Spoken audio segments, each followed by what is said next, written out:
So understanding how they're maintaining persistence through AI, understanding when AI tools are hijacked and or broken and are now turned into malicious agents is an imperative. Achieving that is the complicated part. But I do think that one of the Achilles heels of artificial intelligence is the fact that we really haven't solved for API attacks. And one easy way to jailbreak is through API attacks. So that's one of the singular challenges of defending those guardrails. Welcome to AI Security Brief, where we're unpacking emerging AI threats, vulnerability research, and the strategic decisions that security leaders are making right now. I'm Johnny Hand. And I'm Dustin Childs. Today's guest is Tom Kellermann, who leads AI security and threat research at TrendAI and just authored the new Modern Bank Heists 2026 report. Now, each year, this report takes the pulse of financial sector CISOs, and this year's edition is a turning point. Yeah, exactly. And TrendAI actually surveyed 46 financial sector CISOs, and the headline is now a shift from stealing data to actually disrupting the defenders themselves. Over 60% of these CISOs experience what we would call counter-incident response. That means attackers are actively fighting back during a live investigation. So, and all of that's happening at machine speed, which is interesting because over 89% or almost 90% reported more AI-enabled attacks year over year. And then Tom's core argument is that cybercrime has also gone agentic. So specialized AI agents orchestrating phishing, fraud, and exploitation in parallel during these incidents. Yeah, I think this is a really interesting conversation for everyone, even if you're not in the financial sector, because what hits the banks first tends to hit everything else next. And like Willie Sutton said, it hits the banks first because bank robbers do that because that's where all the money is. So it is interesting to see what the banks are seeing. And there's a way through this too, though. Tom lays out how defenders can respond in kind at machine speed and why a CISO's independent voice has never mattered more. So let's dive into the conversation. I know the financial sector has always been, a prime target for attackers, even though I think most consumers think that the financial sector is pretty secure. From your report, how is AI moving both the sophistication and the scale of attacks? Yeah, so this is the 8th time I've written this report. I've written it for a myriad of different organizations, but this one I'm very proud of. I'm here, obviously, at TrendAI. 67% of the respondents noted that they've suffered from counter-incident response, again, to that point that we were raising there. And then when that counter-incident response really escalates, where the burglar, per se, the home invasion is now to a point where they want to commit arson, they noted that 41% suffered destructive attacks. That's a big deal. 55% said that they didn't know how to solve for API-based attacks, and the API attacks were surging. And I think what most interesting here is, as we all talk about prediction markets, 46% saw that the adversary was attempting to steal non-public market information or investment strategies of the institution to conduct, digital front running or insider trading. So you're dealing with adversaries now that recognize it's not just about the money. Money is one thing. Moving wire transfers, getting access to accounts, that's lucrative, sure. But the most valuable information that an institution has is really their non-public market information and the market strategies. And you said that these attacks are being orchestrated using multiple AI agents. What does an agentic attack look like end to end? I mean, where does it break from a traditional playbook, or is it the same, just more automated with the AI? So two things. I think we should all recognize and appreciate that ungoverned AI should be just seen as a C2. I mean, if it's ungoverned and it's operating in an organization, it's basically going to be a gateway drug to any adversary to move laterally, to live off the land in your environment. And you got AI tools that can basically be hijacked. The Russians specialize in jailbreaking a myriad of LLMs out there and AI capabilities, and they turn those very functionalities against you because of the fact that the model has free access to services and tools once deployed in the environment. So for defenders out there, you got to see ungoverned AI as C2, period. Once you govern it, you need to really be able to understand, is it jailbroken? When will it be jailbroken? Apply rules like least privilege. I mean, John, you've got lots of thoughts on this. I mean, you're protecting our organization as we speak. So I'd love to hear your thoughts on that. Yeah, no, I think we see AI as a new attack surface as well. There's, as much as the innovations that's happening, that's kind of the nice challenge of it. The intent behind AI is important, and businesses are transforming, but it is also an attack surface for a lot of threat actors. So, do you see that with AI, the intent of the attacker has actually shifted? And if you do, what is it that CISOs and security leaders should do differently because of that? Yeah, I mean, look, not all models are the same. Some models pay much closer attention to the security and the security of their guardrails. But that being said, you really need to implement principles like least privilege, eliminate shadow AI, but respect the fact that, again, ungoverned AI is going to be a natural C2 and a natural living off the land capability or platform for adversaries once they're in your environment. It improves their capacity to conduct reconnaissance, delivery, lateral movement, but more importantly, persistence. So I think understanding how AI enables persistence. I mean, TrendAI just put out a great report on Dan Campo, a Russian actor who basically jailbroke Gemini and then to dynamically create C2s within 6 minutes and dynamically move and shift his C2s throughout an infrastructure. So understanding how they're maintaining persistence through AI, understanding when AI tools are hijacked and or broken and are now turned into malicious agents is an imperative. Achieving that is the complicated part.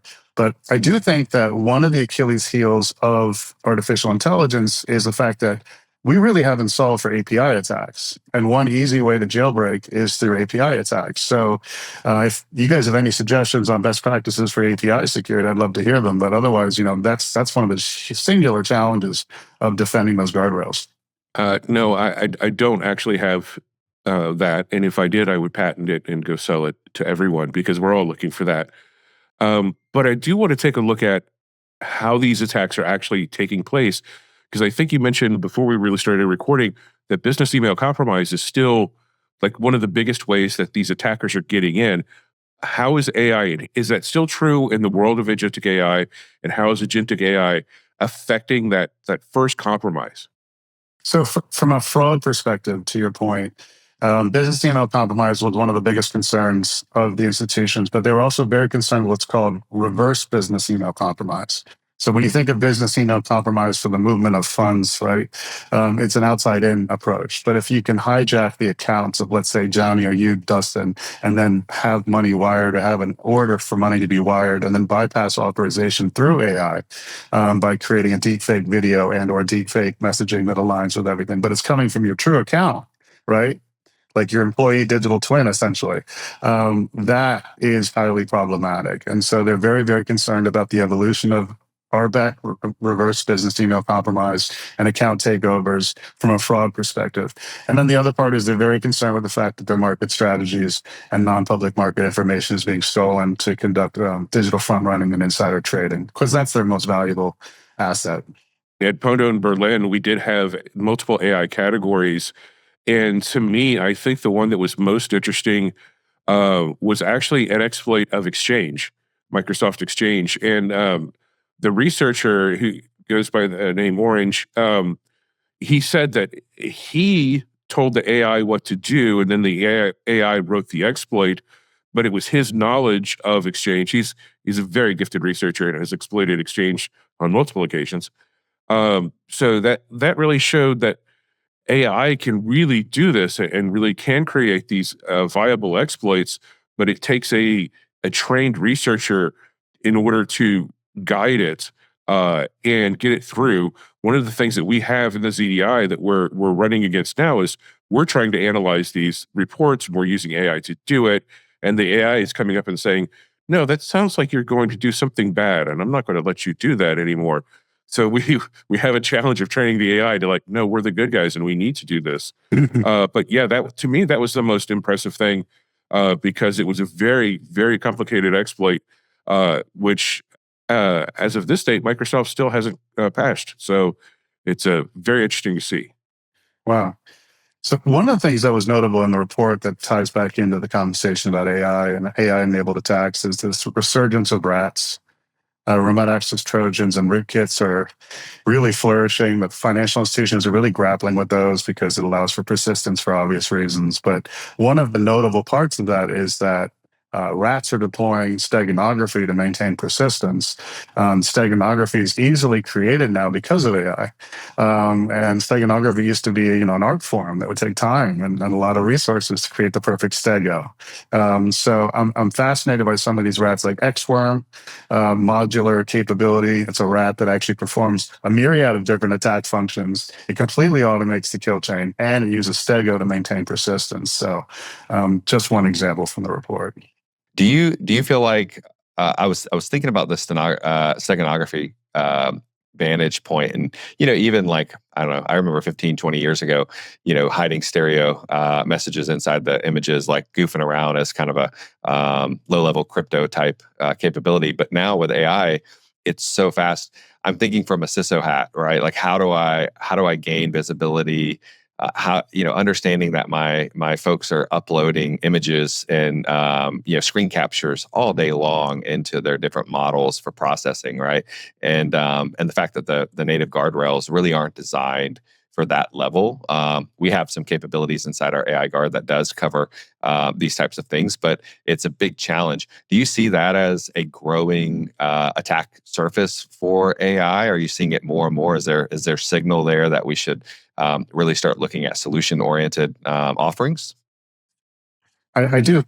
I do. And I think the first company to bring that solution to market will actually make it rain. And in the same vein with API security, those are two huge gaps. And given the environment we live in and the culture that we live in, both of those must be solved for.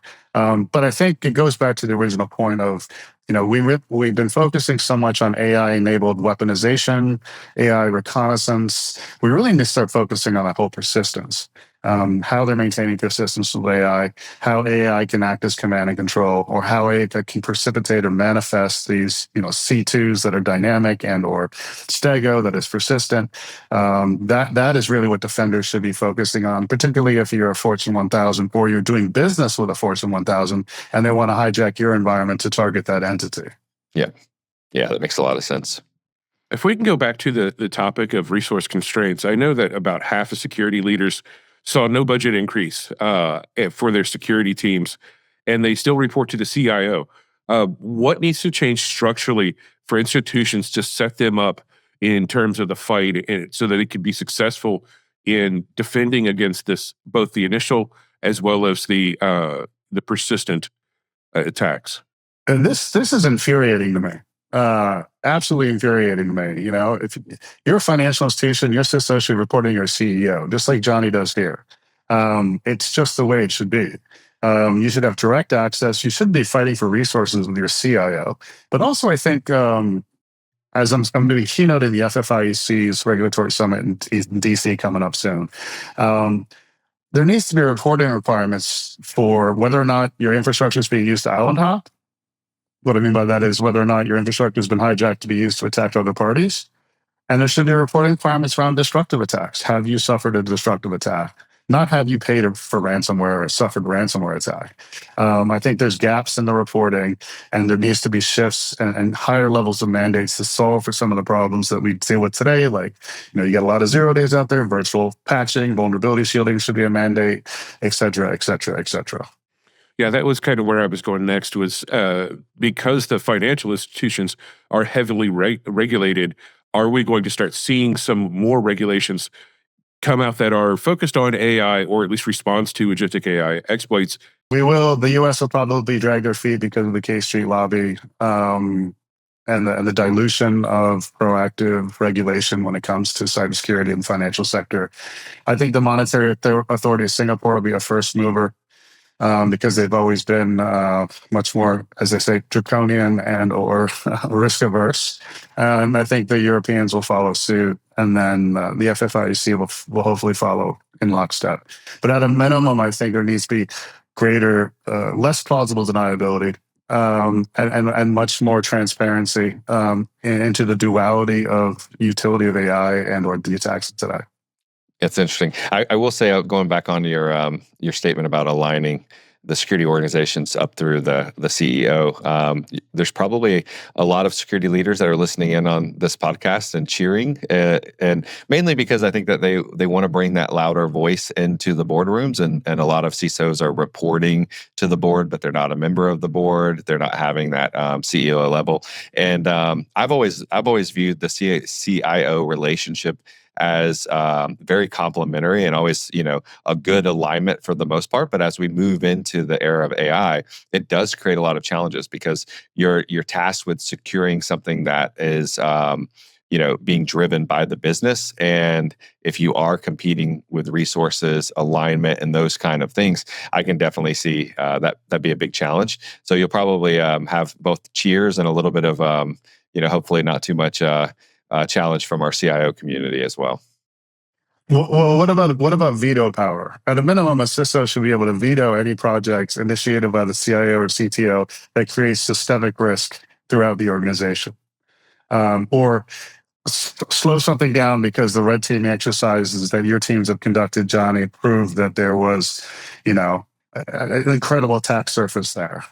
Yeah, I agree. I think there's a level of maturity in an organization that needs to happen, centering the security as a really close business partner in all of this. I think the alignment of it is interesting. I certainly think that there's, and we saw this for years, right? We saw it with the CIO, the growth of the CIO movement and CTO movement kind of inside organizations for the last decade, where they kind of went from, secondary C-suite positions into a more primary, and then reporting directly to the CEO.